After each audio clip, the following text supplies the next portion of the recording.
কোরআনে কারিমে সূরা আনআম ৭ নাম্বার পারা ১৭ নাম্বার পৃষ্ঠার প্রথম নাম্বার লাইনের ৮২ নাম্বার আয়াতে আছে আল্লাযীনা আমানু ওয়া লাম ইয়ালবিসু ঈমানাহুম বিযুলমিন উলাইকা লাহুমুল আমনু ওয়া হুম মুহতাদুন।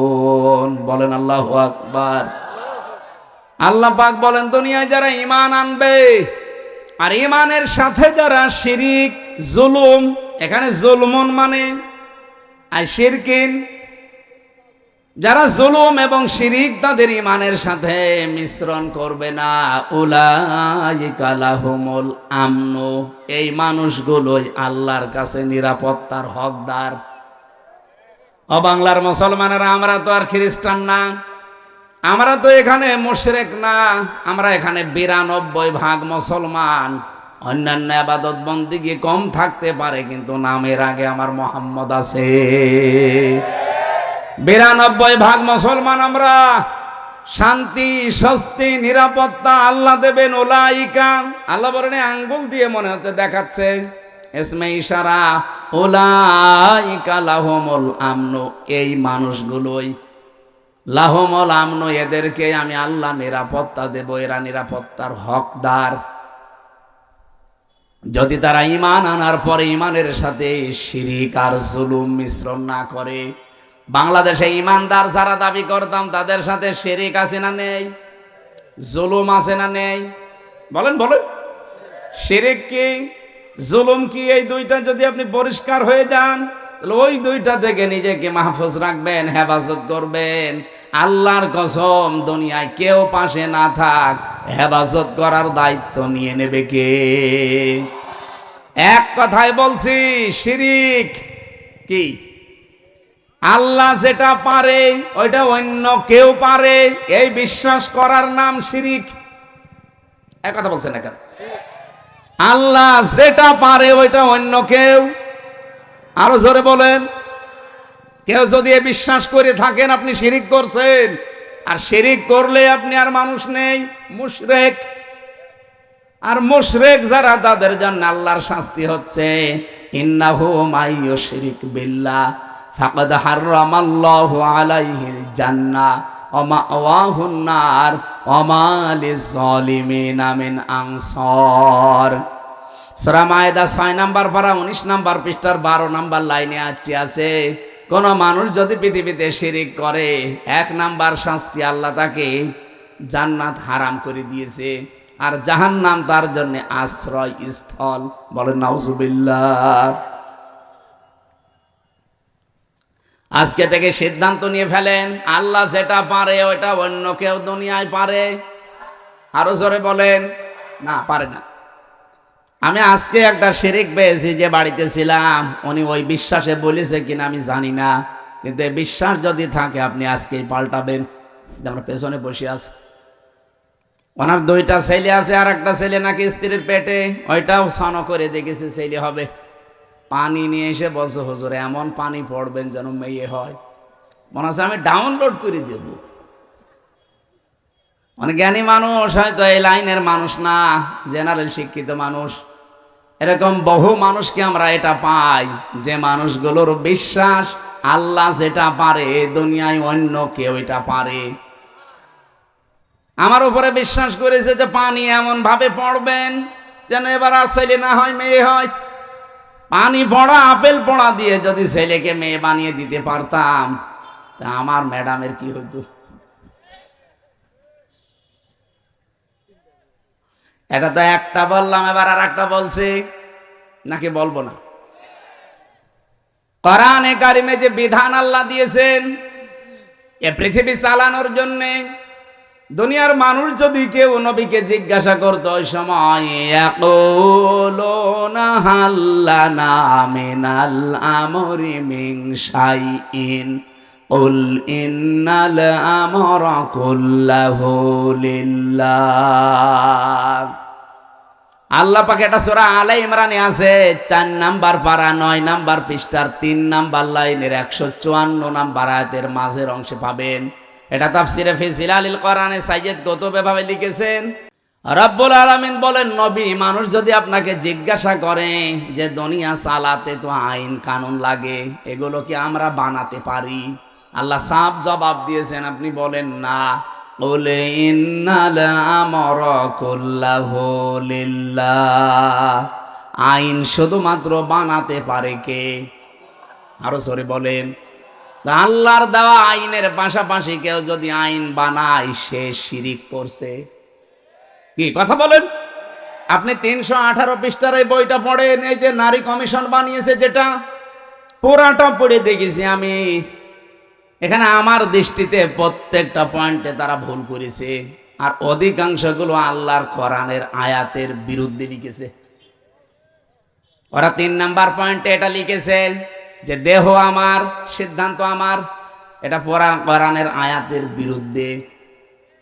সূরা আরাফ, এটা 8 নাম্বার পারা 16 নাম্বার পৃষ্ঠার 12 নাম্বার লাইনের 54 নাম্বার আয়াতে আছে, মাঝের অংশে পাবেন আলা লাহুল খালকু ওয়াল আমরু।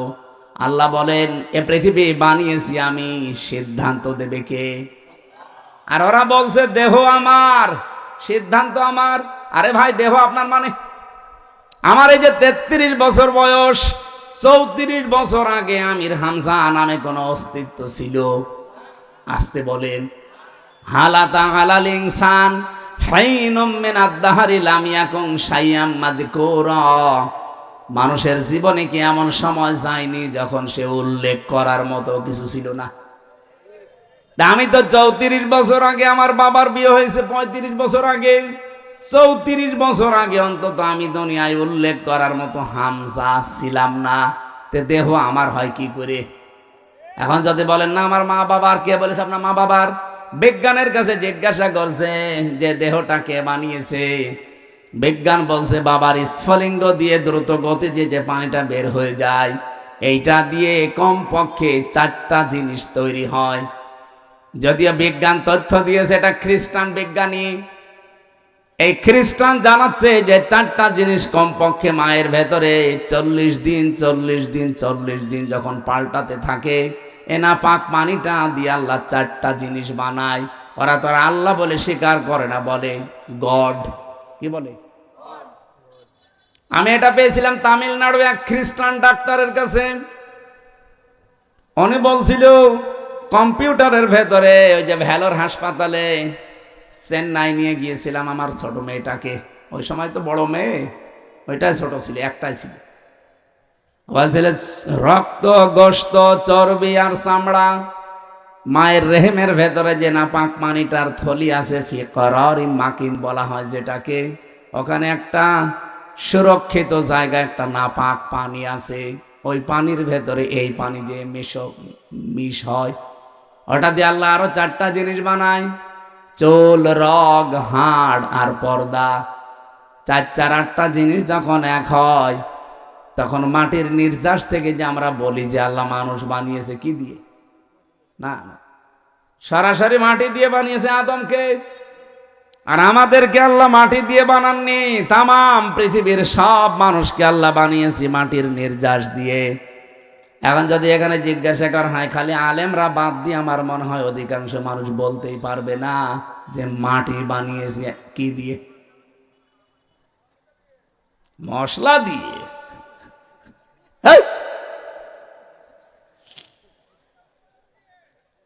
মাটির ভেতরে পাবেন আপনি oxygen, silicon, aluminium, iron, calcium, potassium, sodium, magnesium, nitrogen, hydrogen.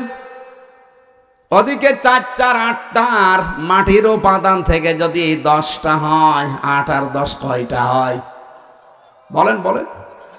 আপনি এখানে এইটা না ভেড়িয়ে যদি কম্পিউটার দিতেন অথবা ল্যাপটপ সেট করেন, আমি আপনাকে এখন হাতে কলমে দেখাতে পারবো যে মানুষের 3.5 হাত বডি বানাতে 18টা জিনিসে হবে না, কমপক্ষে 23টা জিনিস লাগবে। সূরা আলে ইমরানের 6 নাম্বার আয়াতে এই তথ্যগুলো পাবেন। ওয়াল্লাযী ইউসাউবিরুকুম ফিল আরহামি কাইফা ইয়াশা। লা ইলাহা ইল্লা হুয়াল আজিজুল হাকীম। বলেন আল্লাহু আকবার। তিনি সে আল্লাহ যিনি মায়ের রেহেমের ভেতরে তোমাদের আকৃতি তৈরি করেন। আকৃতি তৈরি করতে কমপক্ষে 5টা জিনিস তো লাগবেই। এই তথ্যটা এবার পাবেন সূরা নাহলে 14 নম্বর পারা, 14 নম্বর পৃষ্ঠা, 13 নম্বর লাইনের 78 নম্বর আয়াতের মাঝে আছে। وَجَعَلَ لَكُمُ السَّمْعَ وَالْأَبْصَارَ وَالْأَفْئِدَةَ ইলা আখিরি আয়া। আল্লাহ পাক বলেন শ্রবণ শক্তি, দর্শন শক্তি, বাক শক্তি, আকেল শক্তি, ঘ্রাণ শক্তি, এগুলো আমি আল্লাহ আমার রব নামের কারণে দিয়েছি। আমরা ওদিকে 4 4 8 পেয়েছিলাম মার বাবার থেকে, মাটির উপাদান 10, কত হয়? আমার আল্লাহ নিজে রব নামের কারণে আমাদেরকে ভিক্ষা স্বরূপ দিয়েছেন 5টা। 8 5 13, আর ওদিকে 10, এই 23টা যখন পুরাপুরি এক হয় তখন পূর্ণাঙ্গ মানুষ তৈরি হয়। কিন্তু এই 23টার ভেতরে 2টা একটাও যদি কম হয় ও জীবনেও পূর্ণাঙ্গ হয়ে আর আসতে পারবে না, তখন অপূর্ণাঙ্গ হয়ে আসবে। আল্লাহ যদি তাদেরকে বাক শক্তি না দিত তাহলে তারা কথা বলতে পারতো না। আজ যারা বলছে দেহ আমার, সিদ্ধান্ত আমার, এই বাক শক্তিটা দিয়েছে তোর মা বাবা কে? বলেন বলেন। যিনি দিল কথা বলার শক্তি, এখন তার বিরুদ্ধেই কথা আরম্ভ হয়েছে। এই জন্য আমির জামাত ডাক্তার শফিকুর রহমান হাফিজাহুল্লাহ মানে ডাইরেক্ট ঘোষণা দিয়েছে, বাংলাদেশে কমিশন রিপোর্ট দূরের কথা, এই কমিশনই আমরা মানব। এই কথা বলে না কেন? এটা যদি কেউ রাজনীতি মনে করেন, হ্যাঁ এটাই আমাদের রাজনীতি। কোরআন সুন্নাহ বিরোধী কোনো কাজ এই দেশে হওয়ার জন্য আমরা জীবন দেইনি। যারা বসে আছেন আমাদের জীবনের ওপরে বসে আছেন, আপনার ছেলে মেয়ে জীবন দেয়নি। 2732 জন মানুষ যারা মারা গেছে, কয় টাকা দিয়েছেন তাদের পরিবারে গিয়ে? আপনি কয়দিন দেখা করেছেন বলেন? এই মানুষগুলো আপনাকে কোরআনের বিরুদ্ধে আইন তৈরি করার জন্য এই দেশটা উপহার দিয়েছে না? আপনি মুগ্ধকে কবর থেকে তুলে জিজ্ঞাসা করেন, আবু সাইদকে কবর থেকে তুলে জিজ্ঞাসা করেন, রায়হানকে কবর থেকে তুলে জিজ্ঞাসা করেন, ইয়ামিনকে জিজ্ঞাসা করেন, যতগুলো মানুষের আমি 2732 জন মানুষের তালিকা আমার কাছে আছে, বই আকারে আছে। এই মানুষগুলোকে কবর থেকে তুলে জিজ্ঞাসা করেন, কারণ এরা শহীদ। আর শহীদ যারা তারা তো মরে না।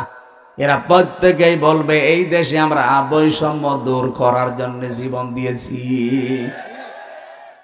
আপনি এত কি হয়ে পড়লেন যে আল্লাহর ভেতরে আপনি বৈষম্য খুঁজে পাচ্ছেন? নারী পুরুষের সমান অধিকার দেওয়া লাগবে, এটা বৈষম্য করেছে আল্লাহ। এই জন্য এই আইন আমরা মানি না। আমরা নতুন করে কমিশন তৈরি করে ওনার রিপোর্ট দিয়েছি। বিশেষ করে 4টা বিষয় দেখলাম মারাত্মক। 1 নম্বরে বিয়ের ক্ষেত্রে, 2 নম্বরে তালাকের ক্ষেত্রে, 3 নম্বরে অভিভাবকত্বের ক্ষেত্রে, 4 নম্বরে সম্পদাদি বন্টনের ক্ষেত্রে। এই 4 জায়গায় নাকি আল্লাহ পুরুষকে বেশি দিয়েছে, মেয়েদেরকে কম দিয়েছে। এই জন্য এখানে পক্ষপাতিত্ব হয়েছে, ওনারা এটা মানে না।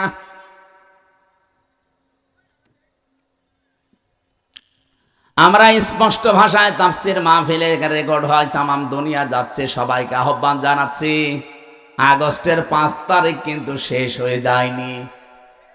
হ্যাঁ কথা বলেন না কেন? রিপোর্ট দেওয়া দূরের কথায় কমিশনই যেহেতু মানি না, যদি মানতে বাধ্য করেন কিন্তু 36শে জুলাই আবার এদেশে আসবে। আর যদি আবার 36শে জুলাই এদেশে আসে, এত বড় পাওয়ারফুল মানুষ যখন থাকতে পারে না, তাদের শিকড় কোন জায়গা থেকে কোন জায়গা ছিল আপনারা তো নিজেরাও জানেন। কি ইউনিয়নের একেবারে ইউনিয়নের চৌকিদার থেকে শুরু করে সংসদ ভবন পর্যন্ত প্রত্যেক জায়গায় স্তরে স্তরে লোক সেট করা ছিল। তারপরও তারা টিকতে পারে না এই বৈষম্যের কারণে। এখন যদি আল্লাহ রাসূলের বিরুদ্ধে অবস্থান নিয়ে বেশি সুফিগিরি দেখাতে চান না, আপনারা টিকতে পারবেন কয়দিন?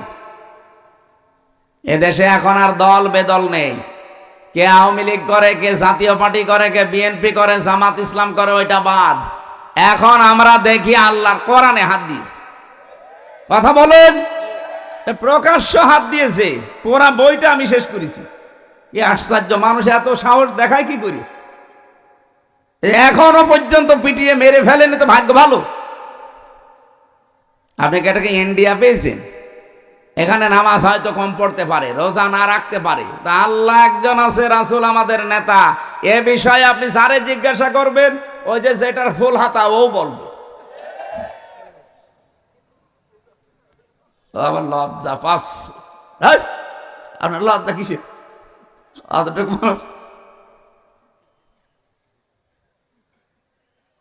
না, আমি হাসির ছলে বলি নাই, বাস্তবতা এইটা আমরা সতর্ক করে দিলাম। এরপরেও যদি কেউ মানতে না চান, নিজের কপালে নিজে আগুন লাগাবেন। যে যখন চেয়ারে থাকে সে তখন গিয়ারে থাকে। চেয়ার পেয়েছেন তো গিয়ারে আছেন, টের পাচ্ছেন না কিছু। 92% মুসলমান যদি আবার 36শে জুলাই তৈরি করা লাগে, কোরআন কায়েম করেই ছাড়বে ইনশাআল্লাহ। যেহেতু আমরা নিরাপত্তা চাই, আমাদের প্রতিবেশীর কাছে আমরা স্বস্তি শান্তিতে নিরাপত্তায় নেই। আমাদের নিরাপত্তা শুধুমাত্র দিতে পারে চীন।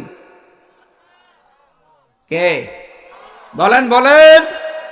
আল্লাহ বলেন নিরাপত্তা দিতে পারি, আগে নিজের ঈমানকে শিরিক মুক্ত করো। এই জন্য বলছিলাম আমার দেহ সিদ্ধান্ত আমার, এটা শিরিক।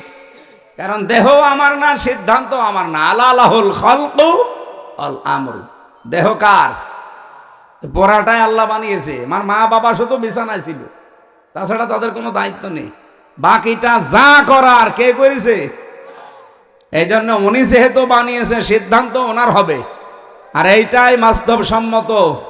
আর আপনি বলবেন দেহ আমার, সিদ্ধান্ত আমার, এটা আপনার বাস্তবতার বাইরে। সুতরাং আগামী থেকে আমরা এ কমিশনই যেহেতু মানি না, ও নিয়ে আর কথা বলতে চাই না। এরপরও যদি কেউ বাধ্য করেন, এদেশের রাজপথ এখনো কিন্তু শেষ হয়ে যায়নি। আমরা আশা করব দেশকে অস্থিতিশীল করার জন্যে এই কিছু কোলাঙ্গার মহিলার কথা শুনে, যেগুলো কোলাঙ্গার না হলে আল্লাহর কোরআনের বিরুদ্ধে হাত দেয়। আর এরা মহিলা বলে কি এদের? এগুলো সব ডাস্টবিন থেকে এসেছে। এদেরকে মহিলা বলা যায়? চেহারা দেখেছেন এক একটার? চেহারা দেখলে তো হালকা পাতলা বোঝা যায় মেয়ে লোকের কোন চিহ্ন আছে কয়টার ভেতরে, যে কয়টা কমিশনে বসে আছে দেখান। সূরা কলমের 13 নম্বর আয়াতের তাফসিরে পড়েছি, যারা কোরআনের বিরুদ্ধে অবস্থান নাই, ওয়াদুল্লিম বাদা যালিকা জানিম, এগুলো যার সন্তান। আমি বলতে চাই না, তারপরেও তো বাস্তবে মিলে যাচ্ছে। আপনি কোরআনে হাত দিতে গেলেন কোন সাহসে? নিজের জন্মটা খারাপ করে ফেললেন। আশা করছি আপনারা থামবেন, এরপরে কপালে যা আছে আল্লাহ করবে। এই জন্য আমরা শান্তি, স্বস্তি, নিরাপত্তা যদি আল্লাহর পক্ষ থেকে বাংলাদেশ পেতে চাই, বহির্বিশ্বের যে এখন আন্তর্জাতিক ষড়যন্ত্রগুলো চলছে, অলরেডি যেহেতু দাঙ্গা মোদি লাগিয়ে দিয়েছে, এ বাতাস আসতে কিন্তু বেশি দেরি হবে না। এই কথা বললেন না? বাস্তবতা কিছু বোঝার চেষ্টা করেন। আমরা শান্তি, স্বস্তি, নিরাপত্তা পেতে চাইলে ঈমান যায় আছে, ঈমানের সাথে যেন শিরিক মিশ্রণ না হয়। যেহেতু আল্লাহর আইনের সাথে অন্য কোনো আইন মিশ্রণ করা শিরিক, সুতরাং এই দেশে আল্লাহর আইনের বাইরে কোনো আইন আমরা চলতে দিতে পারি না, তাহলে দেশটা নিরাপত্তাহীন হয়ে যাবে। আমরা চাই দুনিয়া যার, আইনও চলবে। এ কথার সাথে দ্বিমত আছে কারো? আবার ভাইরা, নামাজ যদি আপনার কমও থাকে, রোজা আপনার কম হয়েছে, পর্দা পশিদা কম হয়েছে, কিন্তু ঈমানটা যদি সত্যি আপনি পরিষ্কার রাখতে পারেন, আকীদা যদি আপনার বিশুদ্ধ হতে পারে, অল্প কিছু করলে আপনাকে আমার আল্লাহ নাজাত দিয়ে দেবেন। আখলিস দীনাকা ইয়াকফিকাল আমালুল কলিল। তোমার ঈমানকে খাঁটি করো, অল্প আমলে নাজাতের জন্য এইটাই যথেষ্ট হয়ে দাঁড়াবে। আল্লাহ হাদিসটা মেনে চলার তৌফিক দিন, বলেন আমিন। বাংলার মুসলমানেরা যে হাদিস পড়ে ব্যাখ্যা করছিলাম, যে জিনিস আমার না, ওটা যদি জোর করে আমি নিজের আয়ত্তে রেখে দেই, আমি ওই দিন থেকে নবীর উম্মত। আর সুতরাং আগস্টের 5 তারিখের পরে কাউ যদি এই কাজ করে থাকেন, কারো চরিত্র যদি এরকম সমস্যা থাকে, আগে ওটা ফেরত দিয়ে দেন। এটাকে আমি ইনাকে বললাম, আপনাকে বললাম, যে করেছেন তারে বলেছি। যারাই করেছেন এগুলো আপনি নিজে তো জানেন, কার্ডটা কি দখল করেছেন সেটা ফেরত দিয়ে দেন। হ্যাঁ, যদি আপনার জিনিস এতদিন দখল হয়ে যায়, ওটা যদি আপনি ফেরত পেয়ে থাকেন আপনার অসুবিধা নেই। কথা বোঝা গেছে? আপনারই ছিল, ওটা হাতছাড়া হয়ে গিয়েছিল, দখল করে নিয়েছিল, এখন ওটা আবার ফেরত পেয়েছেন, আপনি এই হাদিসের আওতা মুক্ত থাকবেন। অলিয়াতাবাওয়া মাকআদাহু মিনান নার, সে যেন জাহান্নামে নিজের একটা স্থান তৈরি করে নিল। বলেন নাউজুবিল্লাহ। আল্লাহ আমাদের হেফাজত করুন। সূরা মুনাফিকের 4 একটা মাত্র আয়াত পড়েছি। আমাদের আজকের আলোচনার বিষয় ভণ্ড বিশ্বাসী। বাংলাদেশে নেই, আছে মানে নবীজি ইন্তেকালের আগে কিন্তু এই কথা জানিয়েছেন যে ভণ্ড বিশ্বাসী, যেটা আরবিতে বলা হয় মুনাফিক, বাংলায় কি বলে? কপটতা, ভণ্ড বিশ্বাসী, লোক দেখানো। এই মানুষগুলো পৃথিবীতে কোনো ইহুদির ভেতরে তৈরি হবে না, খ্রিস্টানের ভেতরে হবে না, মুশরিকদের ভেতরে মুনাফিক তৈরি হবে না। মুনাফিক যদি তৈরি হয় দুনিয়ায় শুধুমাত্র তৈরি হবে মুসলমানদের ভেতরে। যেহেতু আমরা এই দেশে এখন 92%, এই জন্য মুসলমানদের ভেতরে মুনাফিক তৈরি হওয়ার সম্ভাবনা বেশি। আমি আবার মুনাফিক হয়ে গেলাম না তো? আল্লাহ পাক বলেন ওয়াইদা রাআইতাহুম তুজিবুকা আজসামুহুম ওয়া ইয়াকুলু তাসমা'ু লিকাউলিহিম কাআন্নাহুম খুশুবুম মুসান্নাদা। হে নবী, আপনি যখন মুনাফিকদেরকে দেখবেন, যেহেতু মুনাফিকের এই জাতটা অন্তরের সাথে সম্পৃক্ত, দেখলে আপনি নিজে পর্যন্ত আশ্চর্য হয়ে যাবেন যে এ কি গো, এটা আমার চাইতেও বড় বুজুর্গ।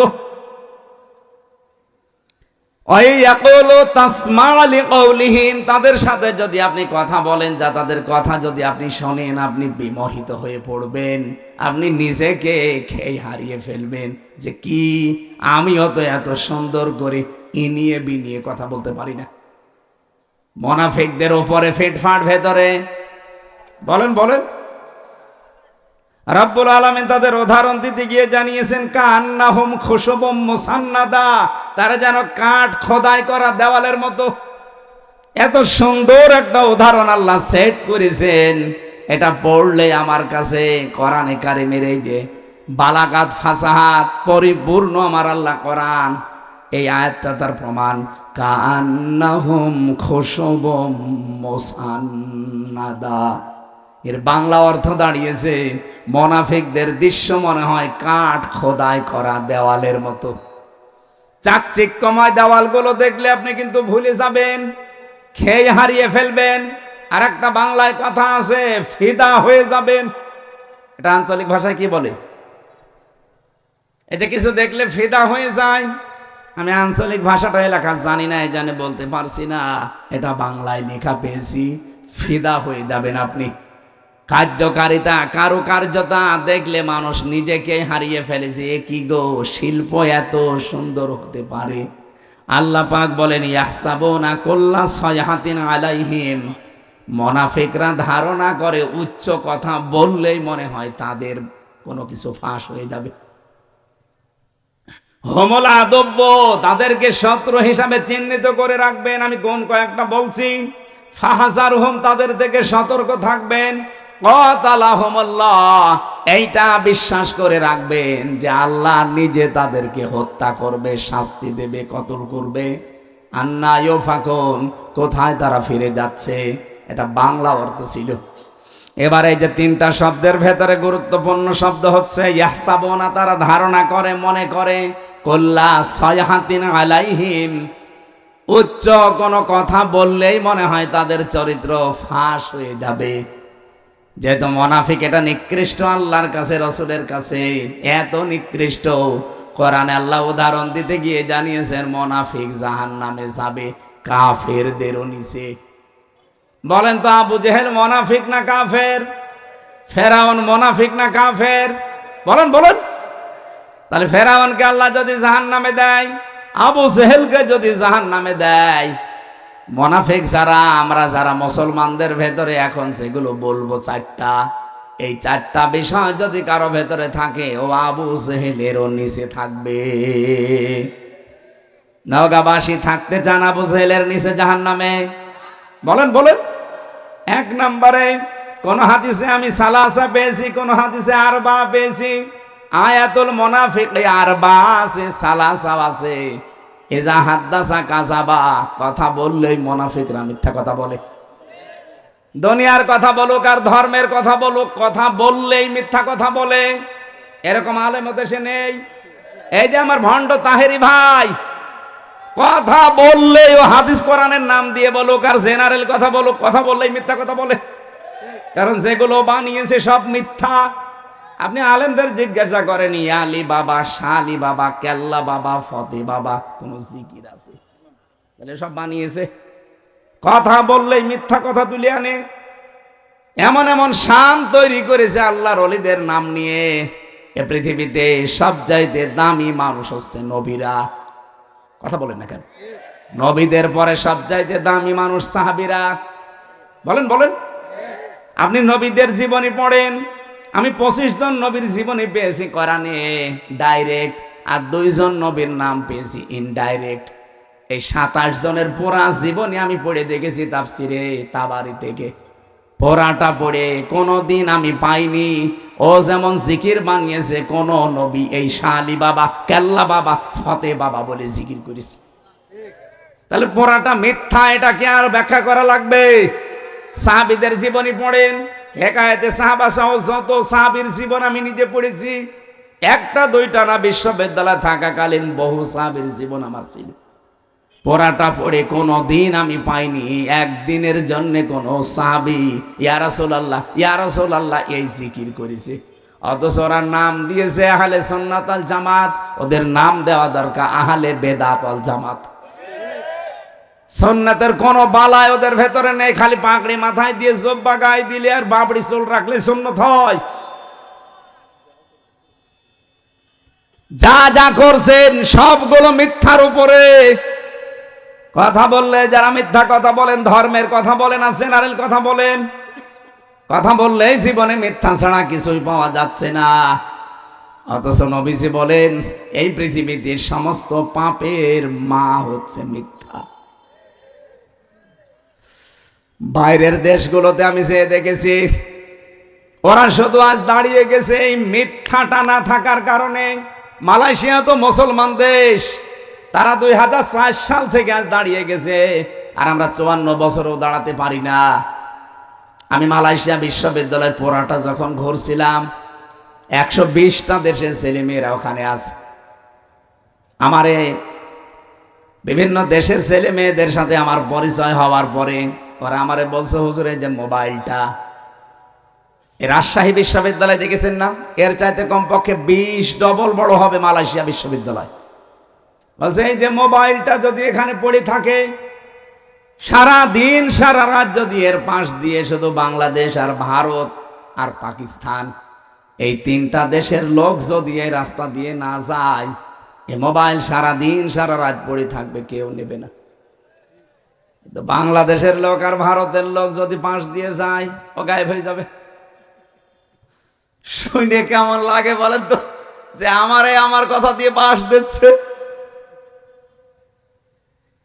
ওরা আজ দাঁড়িয়ে গেছে শুধু এইটার কারণে। ওরা সত্যের উপরে যতটুকু আছে তারপরেও তো 100 ভাগ নেই। আমার যতটুকু দেখা, এই 10 দিন আমি ছিলাম, এর আগে একবার গিয়েছিলাম, পড়াটা অবজার্ভ করে আমি যতটুকু পেয়েছি, ওই মানুষগুলো আজ দাঁড়িয়ে যাওয়ার পেছনে হচ্ছে মিথ্যা থেকে ওরা দূরে। মিথ্যা বলতে চায় না, ধোঁকাবাজি করবে, মানে খাদ্যে ভেজাল দেবে, ঔষধ মিশাবে, ফরমালিন দেবে। যদি ধরা পড়ে কোনো বিচার রাখবে না, হিসাব অনেক, সঙ্গে সঙ্গে মেরে ফেলবে। এরকম বাংলাদেশে যে রাজশাহীর বাগমারান একটা ছেলে আছে, আমাদের বিশ্ববিদ্যালয় কুষ্টিয়ার বড় ভাই আব্দুল জব্বার মন্ডল। উনি যতটুকু ক্ষমতা পেয়েছিলেন ম্যাজিস্ট্রেট হিসাবে, যা আরম্ভ করেছিলেন, যদি পেছনে ব্যাকআপ থাকতো আর ওইভাবে যদি বাংলাদেশে 100 জন আব্দুল জব্বার তৈরি হইতো, কেউ খাদ্যে ভেজাল দেওয়ার সাহস দেখাতো না। ওদের দেশগুলোতে খাদ্যে ভেজে সিঙ্গাপুর, মালয়েশিয়া, থাইল্যান্ড, খাদ্যে ভেজাল নেই, এই জন্য শরীরও সুস্থ থাকে। আমি 10 দিনে একটা কাশিও দেইনি, আর বাংলাদেশে এসে আমার 14 বার কাশা লাগতেছে। কারণ এই দেশে খাদ্যে যে ভেজাল, 2 নম্বরে যে জার্ম, যে আকাশে বাতাসে যে পলিউশন, এরপরে যে ধুলাবালিগুলো, ও দেশে একটা খড়কুটা নেই। অথচ বাংলাদেশে চাইতে মালয়েশিয়া প্রায় 5 ডবল বড়। না ভাই, মোনাফিক যদি মোনাফিকি করেন মুসলমানদের ভেতরে, যেহেতু এটা তৈরি হবে, তো এই জন্য আমাদের সাবধান, আমরা যেন মোনাফিকি না করি। 2 নম্বরে ওয়াইদা ওয়াদা আখলাফা, ওয়াদা করলে তারা খেলাফ করবে। যেহেতু সামনে ওয়াদার একটা মৌসুম আসতেছে, কত মানুষ কত ওয়াদা আপনাকে দেবে, পার হয়ে গেলে পাটনি বাড়ার শালা হয়ে যাবে। ওয়াদা একটাও যারা ঠিক রাখে না। 3 নম্বরে ওয়াইদা তুমিনা খান, যারা আমানত রাখলে খেয়ানত করে। আমানত রাখলে যে খেয়ানত হয়, এটা ওয়াজ করা লাগবে না? 15.5 বছরে দেখে ফেলেছেন দরবেশের মতো মানুষ, এত বড় বড় দাড়ি, যার মাথার চুল থেকে পায়ের স্যান্ডেল পর্যন্ত পুরা সাদা, আর সে নাকি 36,000 কোটি টাকা চুরি করিস। দেশে যদি কোরআনের আইনাজ থাকতো, এই দরবেশের 1 হাত না 2 হাত না, ওরা আরো কিছু জিনিসপত্র কেটে ফেলত। কত চোর এই দেশে, একটাও থাকতো, এমনি তো পালিয়েছে, যেই কয়টা এখন আছে একটাও থাকতো না। আমরা চুরি না করে আমাদেরকে যেভাবে জেলে নিয়ে যেতেন, মাথায় দড়ি দিয়ে, কালো কাপড় দিয়ে মুখ পেঁচিয়ে, পেছনে হ্যান্ডকাপ দিয়ে, ডান্ডা বেড়ি লাগিয়ে, বুলেট প্রুফ জ্যাকেট দিত বুকের ওপরে, মাথার ওপরে টুপি দিত, মনে হচ্ছে যে কি নিয়ে যাচ্ছে, অথচ কিছুই না। আর এখন এত বড় বড় কোটি কোটি টাকা চুরি করা মানুষ, মনে হচ্ছে জামায় আদরে কোটে উঠতেছে।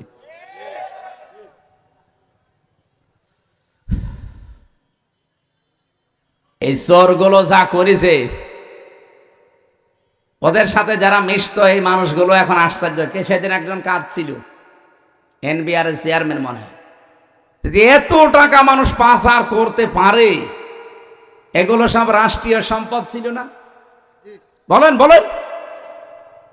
হযরত ওমর বলেন, একবার আমি রাষ্ট্রের হিসাব করছিলাম, মোমবাতি ধরিয়ে অথবা শলাকার উপরে জয়তুনের তেল লাগিয়ে আমি একটা হিসাব করলাম।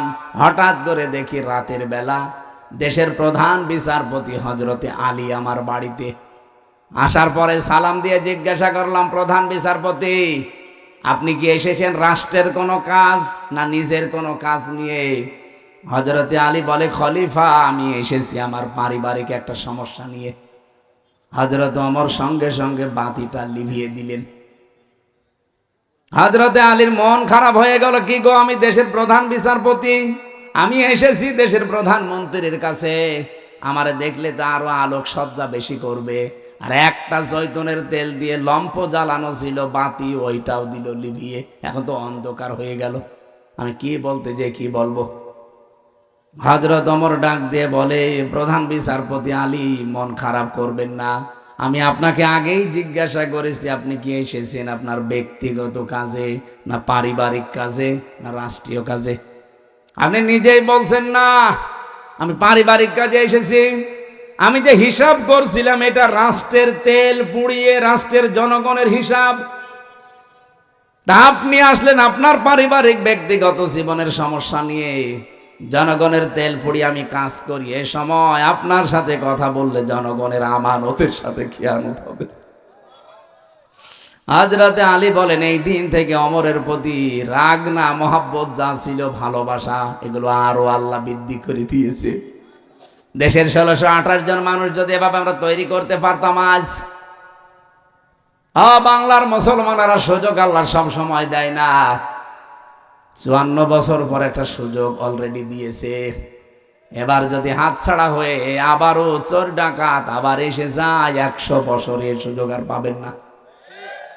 আমি বলছি না আপনি এই লোকটাকে দেন, এই লোকটাকে দেন না, আপনি এমন মানুষকে আপনার রায়, আপনার সিদ্ধান্ত, আপনার ভোট, আপনার আমানতটা দেবেন, যে লোকটা পেলে আল্লাহর কাজ করবে, রাসূলুল্লাহর কাজ করবে, মানবতার কাজ করবে।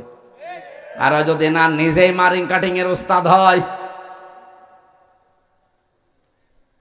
আপনার নিজের কপালে নিজে কোড়াল লাগাবেন না। সূরা হুদের ৯৮ নাম্বার আয়াতটা বাড়িতে আজকে পড়বেন। ইয়াকদুম কওমাহু ইয়াউমাল কিয়ামাতি ফাআওরাদাহুমুন নার ওয়া বিসাল ওয়িরদুল মাওরুদ।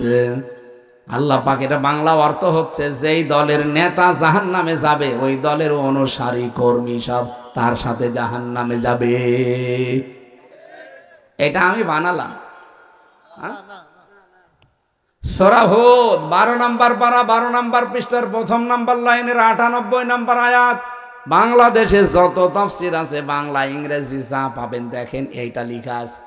যদি এটা ফেরাউন সম্পর্কে আল্লাহ নাযিল করেছে, কিন্তু কোরআন তো শুধু ফেরাউনের জন্য না, তামাম দুনিয়ার জন্য। যেই দলের নেতা জাহান্নামে যাবে ওই দলের কর্মী অনুসারী যা আছে তার পেছনে সব যাবে জাহান্নামে। আপনি এখন কোথায় যাবেন নিজেই ভাবেন। ৪ নাম্বারটা যেটা বলতে চাই, এটা অনেকে আমরা বলতে চাই না, এইটাও আছে ৪ নাম্বারে হাদিস, যে মুনাফিক তারা যারা কথা বললেই, কারো সাথে একটু ঝগড়া হলেই কথার আগেই গালি দেয়। এদেশে তো নেই। সেদিন আমি পাবনায় না কোন জায়গায় যেন যাবার সময় দেখি বরফ বিক্রেতা, ওই যে আইসক্রিম বিক্রি করে, ২ মহিলা মনে হয় ঝগড়ার সময় গালি দিচ্ছিল, মোবাইলে রেকর্ড করিস।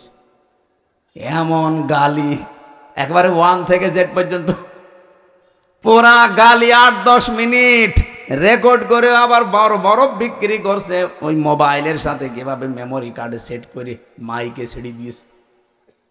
জোরে বাবা, গালি মানুষ এইভাবে দিতে পারে? বুড়ো বুড়ো এরকম মানুষ দেখি, যুবক ছেলে যুবতী মেয়ের সামনে তার মাকে গালি দেয়। এরকম বুড়ো দেশে নেই? আপনি মানুষ। হ্যাঁ, মুরব্বী যারা আছেন, নিজের স্ত্রীকে গালি দেন কারা? হাত তোলেন তো। এই এলাকায় মানে এই ওয়াজ করা ঠিক হচ্ছে না, কারণ সব আল্লাহর ওলি বসে আছে। না, গালি দেবেন না। সম্মানিত মা বোন যারা এসেছেন, সম্মানিত মা বোনদেরকে বলছি, এদিকে তাকান। আপনি শুধু মনে করেন যে আমি নামাজ পড়ে রোজা রেখে কালো বোরকা পরে জান্নাতে চলে যাব, না। স্বামী যাদের আছে, জায়েজ কথাগুলো মেনে তাদের খুশি রাখবেন, না জায়েজ কথা মানার দরকার নেই। হযরতে খাদিজা জীবনে ১ ওয়াক্ত নামাজ পড়েননি, একটা রোজা রাখেননি, জীবনে একদিনের জন্য পর্দায় ছিলেন না, কারণ এই বিধানগুলো নাজিল হয়েছিল সব তার ইন্তেকালের পরে। অথচ আল্লাহ তাকে নিজে সালাম দিয়েছে, তাকে এই পৃথিবীতে জান্নাতে ঘর বানিয়ে সুসংবাদ পাঠিয়েছে। একটাই মাত্র কারণ, জীবনে কোনোদিন তিনি একটা দিনের জন্য স্বামীর মনে দুঃখ দেননি। এখানে আমরা যারা স্বামী বসে আছি, একেবারে আল্লাহর দিকে তাকিয়ে বুকে হাত দিয়ে বলতে পারবেন যে জীবনে কোনোদিন আমি একদিনেও স্ত্রীর কাছ থেকে কোনোদিন দুঃখ পাইনি? দেখেন, একটা স্বামী হাত তুলতে পারল না।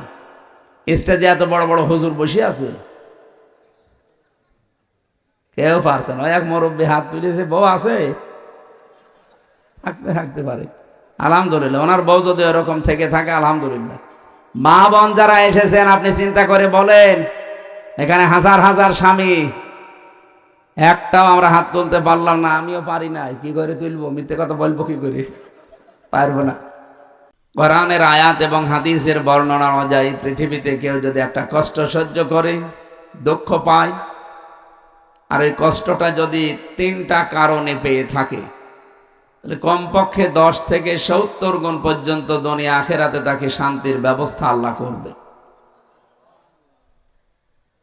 ফাইন্না মাআল উসরি ইসরা, ইন্না মাআল উসরি ইসরা।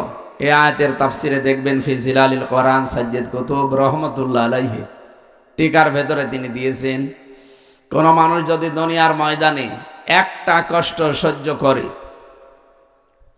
তাহলে এই কষ্টের জন্য আল্লাহ যে সুখ, শান্তি, স্বস্তি, নিরাপত্তা, কল্যাণের কথা জানিয়েছে সেইটা অগণিত। এই জন্য ইসরর আগে আলিফ লাম নেই, উসরুনের আগে আলিফ লাম আছে, এটা মারেফা, এটা নির্দিষ্ট। এর আগে মা আছে, মা মানে সঙ্গে, সাথে।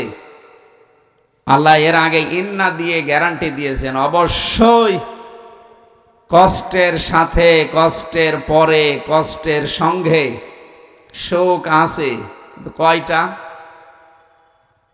আমি যেহেতু আলিম মাদ্রাসা, অনেক আলেম এখানে আছে, একটু চিন্তা ভাবনা করে আয়াতগুলো পড়বেন, মজা পাবেন।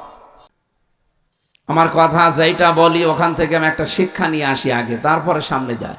এই আয়াত থেকে আমাদের শিক্ষা কি? একটা কষ্ট যদি কেউ দুনিয়াতে সহ্য করে, একটা কষ্টের বিনিময়ে কমপক্ষে, যেহেতু ইসরার আগে আলিফ লাম নেই, এটা অনির্দিষ্ট, এটা না কেরা, তার মানে সুখ একটা দুইটা না, কত দেবে এটা আমরা জানি না। আল্লাহ একটা নির্ধারিত নিয়ম দিয়েছেন যে সর্বনিম্ন 10, মাংজা বিল হাসানাতি ফালাহু আশরু আমসালিহা।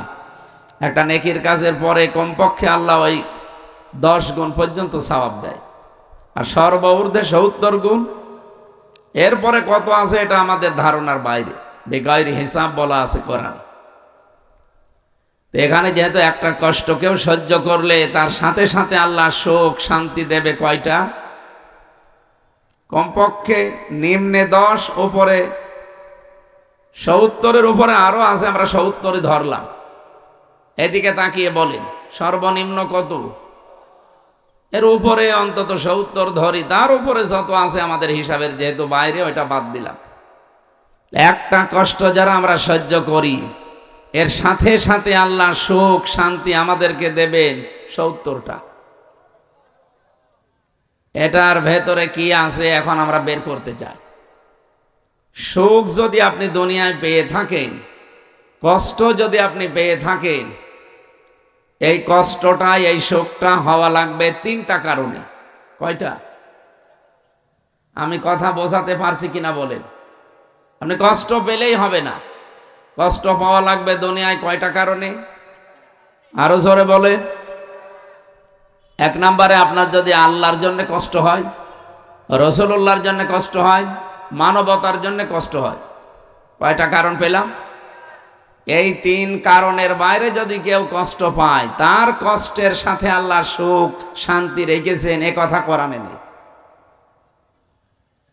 এ মাদ্রাসার যারা সম্মানিত আলেম ওলামা যারা আছেন তাদেরকে বলছি একটু ভালো করে খেয়াল করেন। সাধারণ মানুষ হয়তো এভাবে না বুঝলেও আপনারা বুঝবেন।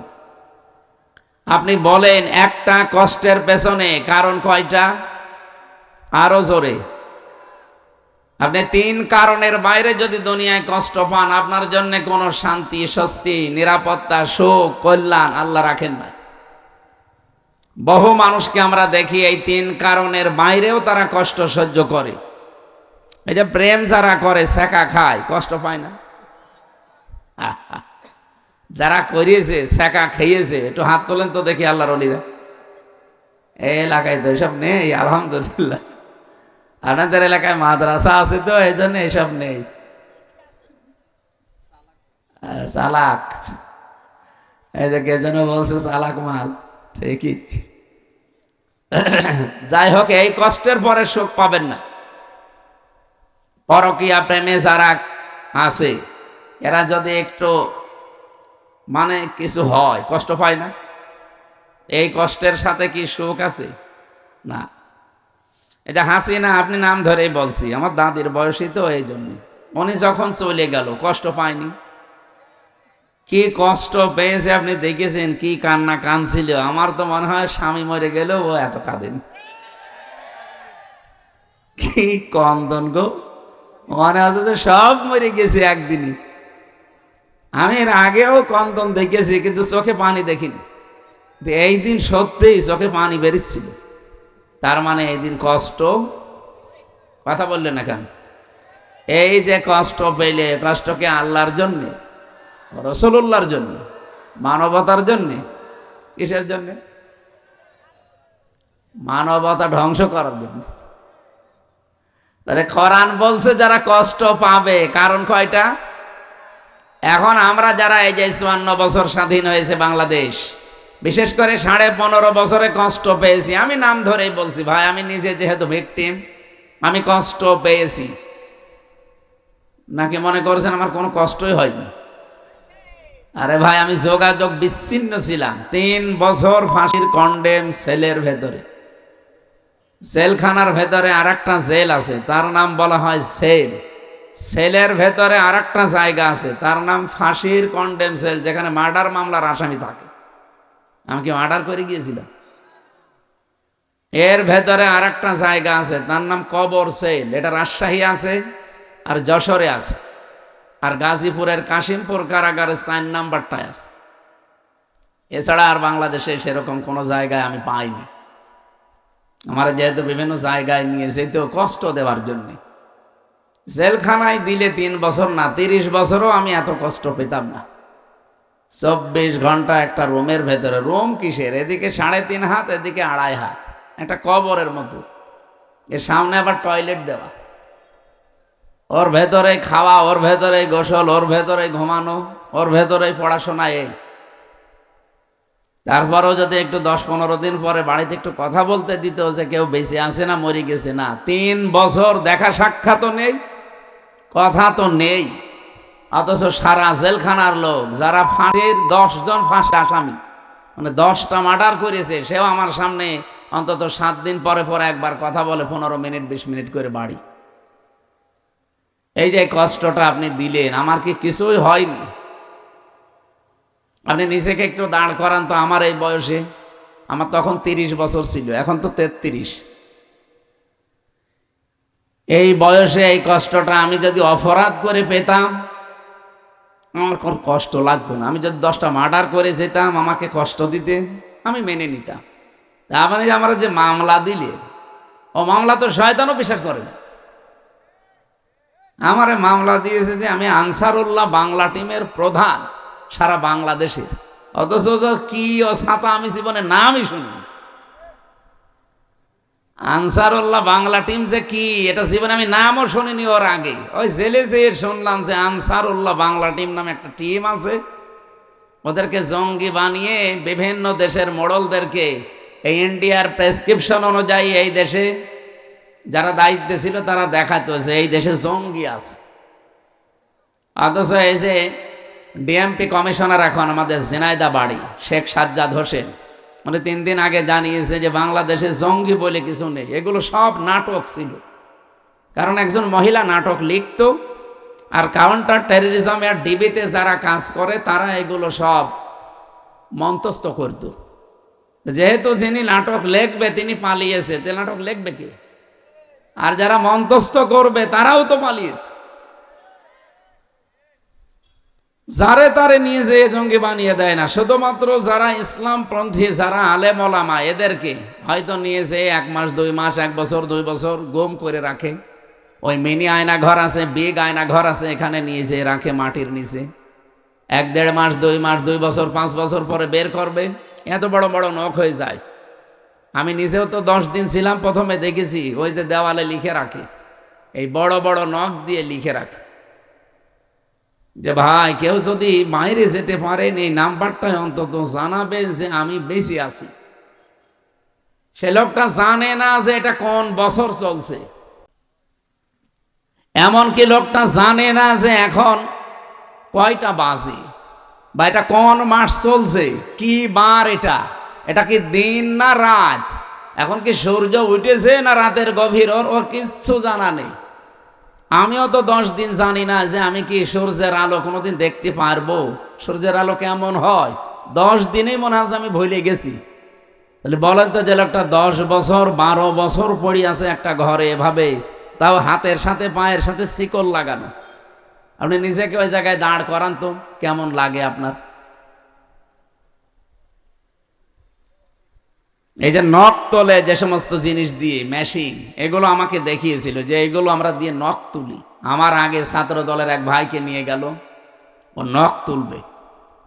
এরকম একটা চেয়ার আছে, চেয়ারে বসিয়ে হাতের সাথে পায়ের সাথে ক্লিপ লাগিয়ে দেয়, গলার সাথে একটা বেল্ট লাগিয়ে দেয় যেন আপনি নড়তে না পারেন। একটা মেশিন আছে, ওইগুলো নিয়ে এসে হাতে আর পায়ের কাছে ধরে, একটা টিপ দেওয়ার পরে একবারে আপনার এই হাতে আর পায়ের 20টা নখ খুলে চলে আসবে। আরে নখ খুলে আসলে তো ছেড়ে দিলে তো হয়, ওর উপরে তখন ওই যে পাতলা মিহি যে লবণ আছে না, মোল্লা সল্ট, ওইটা ছিটিয়ে দেয়। আপনার শুনতে এমন লাগছে, তাহলে আমার কেমন লাগিয়েছে বলেন তো? শিবিরের সভাপতি ছিল দেলাওয়ার ভাই, ওনার একটা নখও পায়নি, প্রত্যেকটা তুলে লবণ দিয়েছে। অথচ উনি সেন্সলেস, জানে না যে আমি মরে গেছি না বেঁচে আছি। তার আছে না পাতলা আছে মিহি তার, এ তার গরম করে লাল হয়ে যায়, তখন লজ্জাস্থানে ঢুকিয়েছে। পুরুষাঙ্গ ওনার নষ্ট হয়ে গেছে। পরবর্তীতে চিকিৎসার মাধ্যমে আল্লাহ আবার ফেরত দিয়েছে। আমার সামনে বলছিল রিমান্ডে ওই আসাদুজ্জামান, এটা কোলাঙ্গার, এই কাউন্টার টেরোরিজমের প্রধান ছিল, এবং ডিসি আব্দুল মান্নান, আরো চট্টগ্রামে বাড়ি আতিকুর রহমান ভুইয়া এডিসি। আমি নাম ধরে বলছি কারণ আমি এই সাজাগুলো পেয়েছি। তো শেখ ইমরান হোসেন খুলনা বাড়ি, এরপরে জাহিদ হাসান, গোপালগঞ্জের মনিরুল ইসলাম,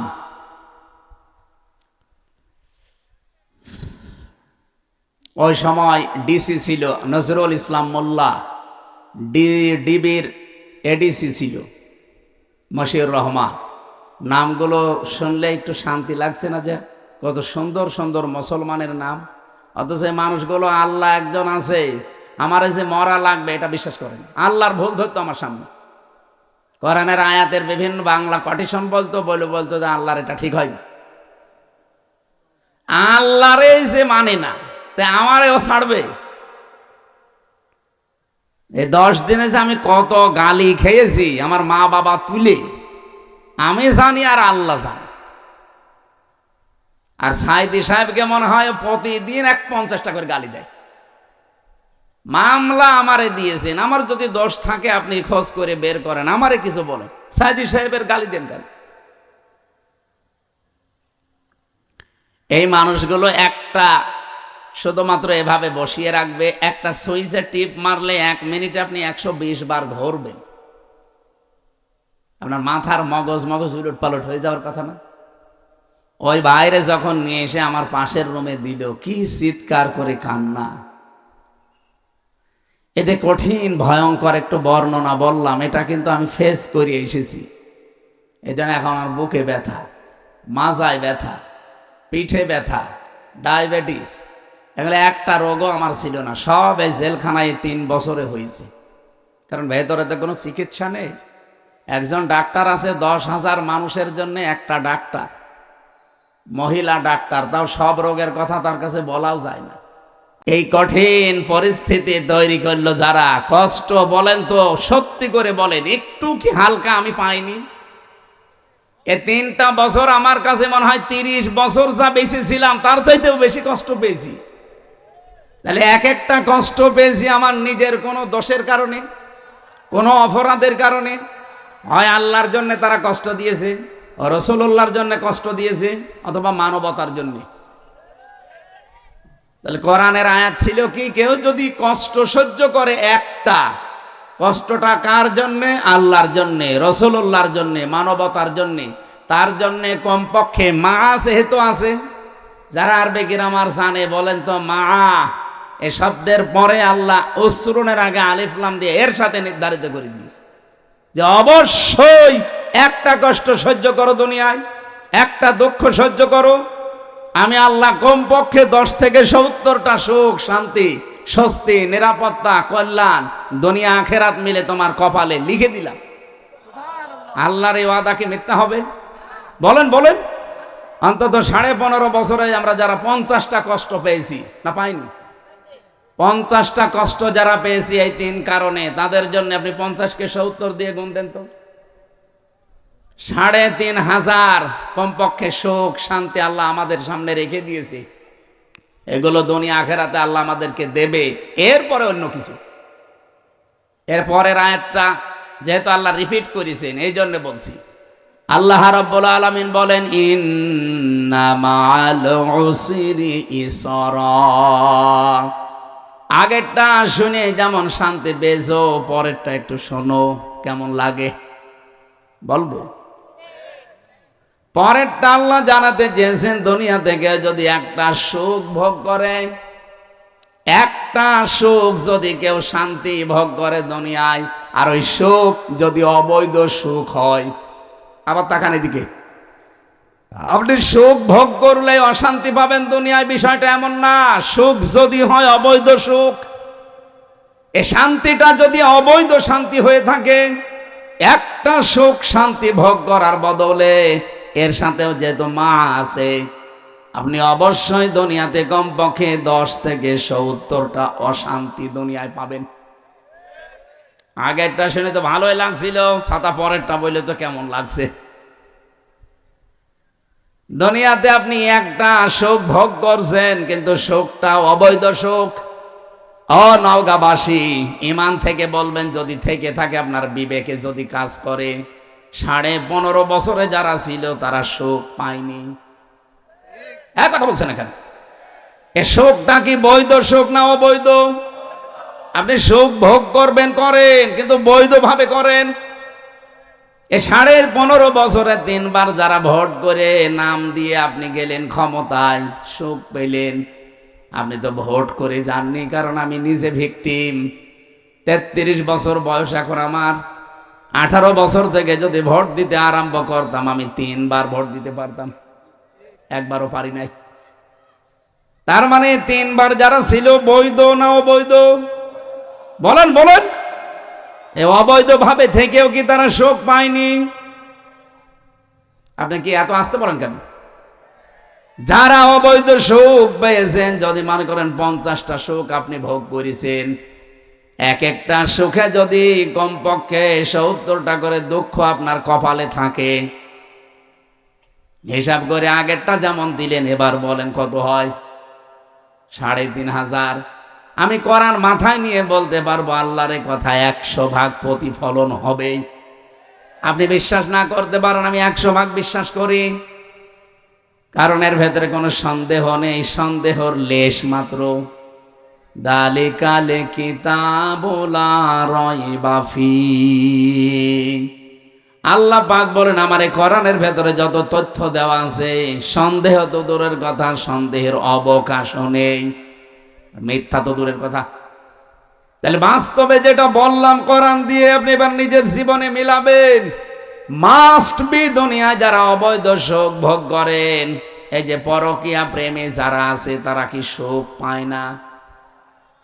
সুখ না পেলে 2-3টা ছেলে মেয়ে রেখে চলে যায়। ও মনে হয় গিয়েছে। এত জোরে বলেন কেন?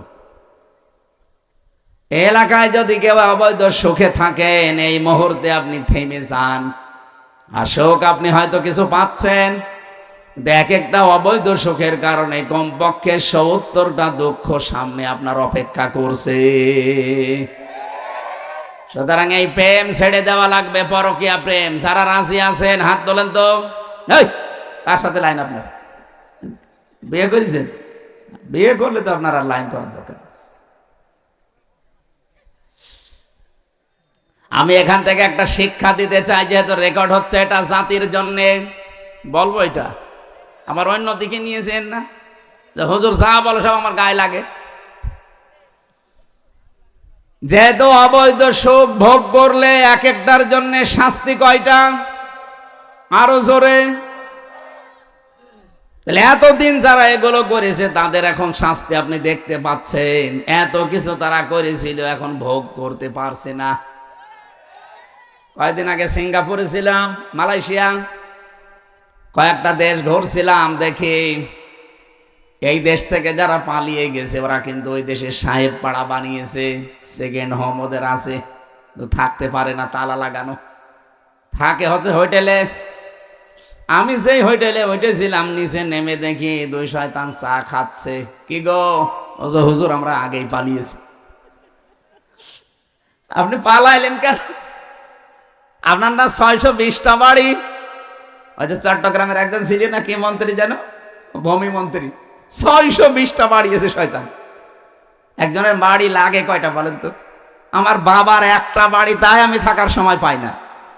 আর শয়তান এই 5 বছরে 620টা বাড়ি বানিয়েছে। আমার মনে হয় এই 9 মাস যদি থাকতো, ও আরো 200 বাড়ি বানাইতো। বানিয়ে কি করলে? একটাও তো থাকতে পারেন না।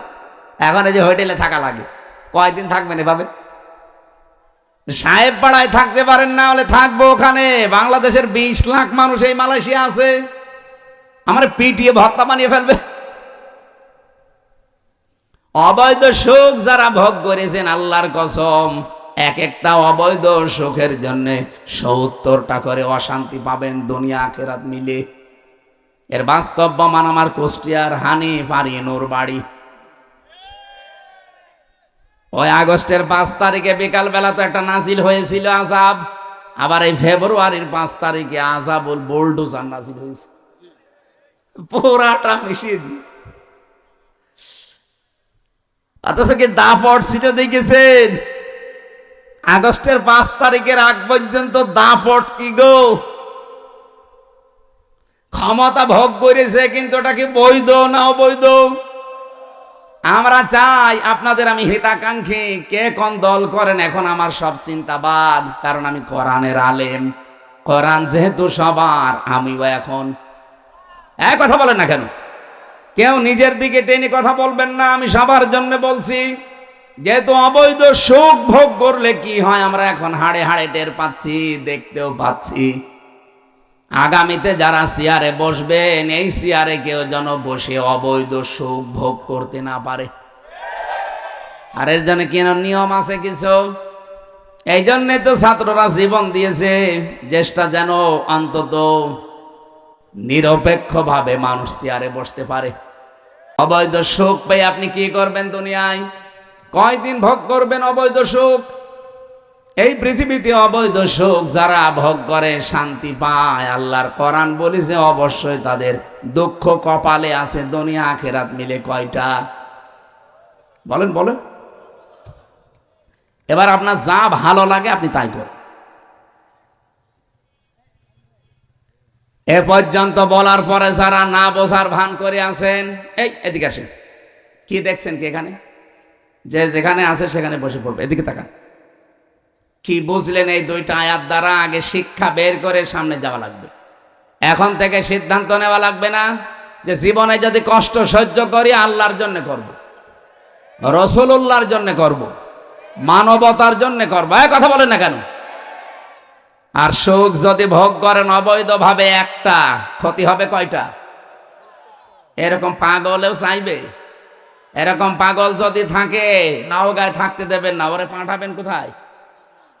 বলছে পাবনায়। পাগলা গারাদার পাবনায় লাগবে না, নওগাঁয় আর একটা বানানো লাগবে। এক কথা বলে না কেন? এরকম পাগল এখনো দেশে আছে। অবৈধ সুখ। আমরা একটা হাদিস পড়েছিলাম, শুনেছেন না? আপনাদের এদিকে মন নেই। আনা আবি যাররিন রাদিয়াল্লাহু তাআলা আনহু قال قال النبي صلى الله عليه وسلم من ادعى ما ليس له فليس منا وليتبوأ مقعده من النار রাহু মুসলিম।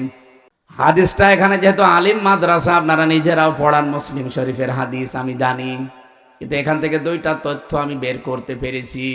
এদিকে তাকান।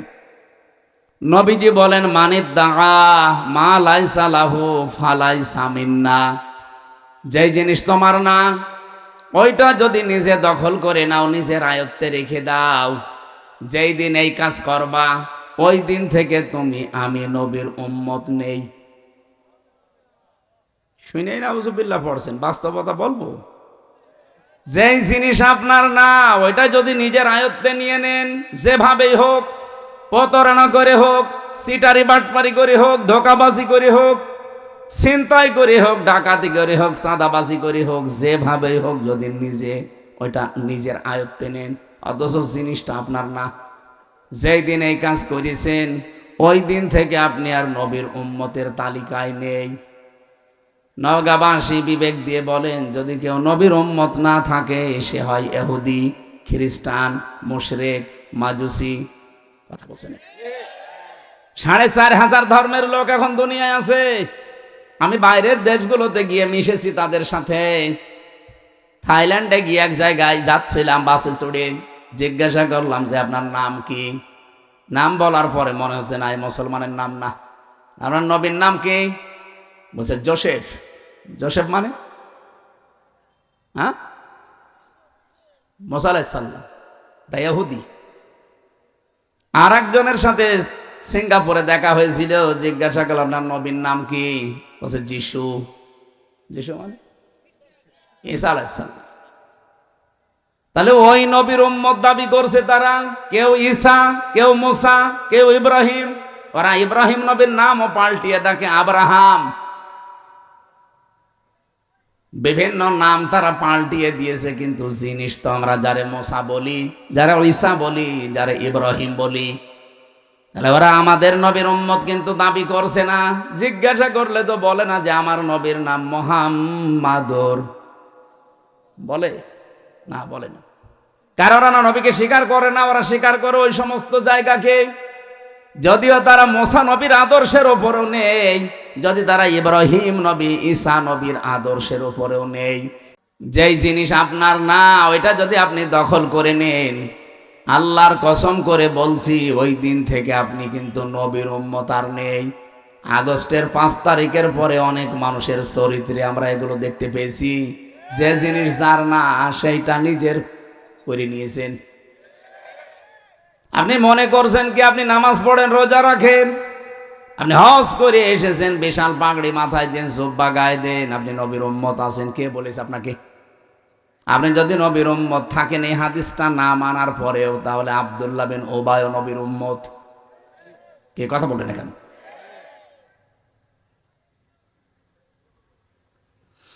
এই যে ভারতে মুসলিম আমাদের বাপ দাদা যারা হাজার হাজার লক্ষ লক্ষ বিঘা জমি জায়গা তারা ওয়াকফ করেছিল মসজিদ, মাদ্রাসা, খানকা, ঈদগাহ, গোরস্থানের জন্য। অথচ পৃথিবীর এই নিকৃষ্ট মানুষের তালিকায় যে 6 জন মানুষের নাম আছে, তার ভেতরে মোদি আছে 3 নম্বরে।